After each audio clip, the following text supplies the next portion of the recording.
Hey guys, good morning. So ito iba rin tong kasi to wala siyang free. So walang nakalagay na free no. So actually ang ginamit ko para yung main speaker na to, ang nagda-drive nito is ito yung amplifier.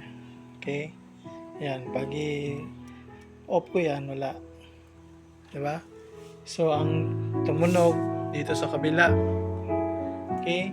Kasi ang ginamit ko, nakakonect siya dito sa phones. Phones yung gamit ko. Para magsabay yung ito at saka to. So, ibalik ko yung volume ng amplifier. Yan. So, itong sa amplifier, yung volume niya, fix na yan. So, bali, ang control niyan, ito.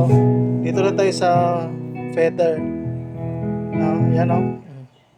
So, wala nang tunog. Wala rin yung tunog. Kasi, sabay sila. Yan. Okay? Diba? May tunog.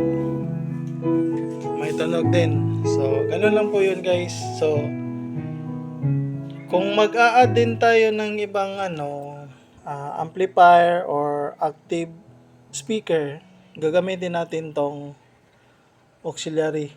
Okay? Auxiliary gagamitin natin. Yan. Tapos, yung connection niyan, dito tayo maglagay sa auxiliary. Okay? Ganun lang guys, kasimple. Basic connection lang guys.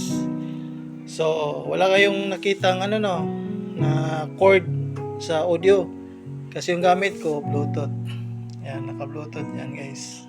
Ito sa laptop. So, ganun lang guys. Thank you for watching.